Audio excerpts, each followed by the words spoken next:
Hi, I'm Nick with Review.com, and we're here today to talk about smartwatches.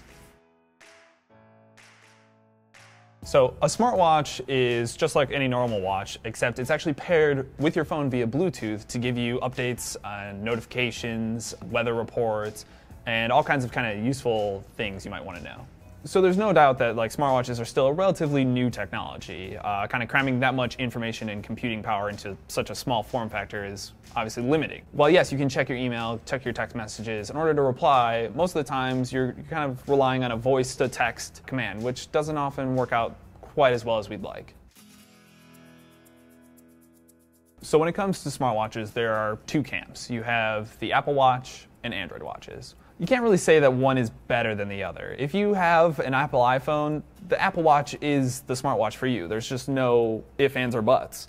You can pair an Android watch with your iPhone, but it's extremely limited functionality to the point of why even bother? On the opposite side of that, if you have an Android phone and you really like the look of the Apple Watch, you can't connect the two. They just aren't compatible at all. Kind of hoping to bridge this divide are the Pebbles. They work pretty well with both an Apple and an Android.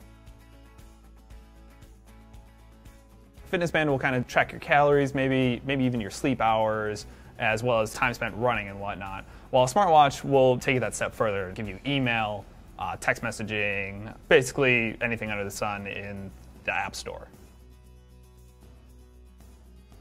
So generally speaking, whether you're looking at the Apple Watch or any of the number of Android Wear watches, you're looking at about a day, maybe a day and a half for battery life. On the other side of the spectrum are the Pebbles. The Pebbles use this kind of e-color ink display kind of technology to last up to a week.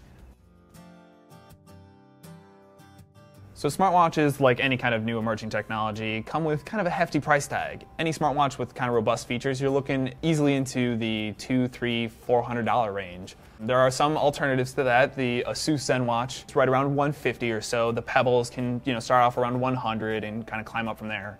But if you want something as fleshed out as like the Apple Watch or the Moto 360, for instance, you're going to be paying close to $300, $400. For the latest and greatest on smartwatches and to find out which one we picked as the best, head to Review.com.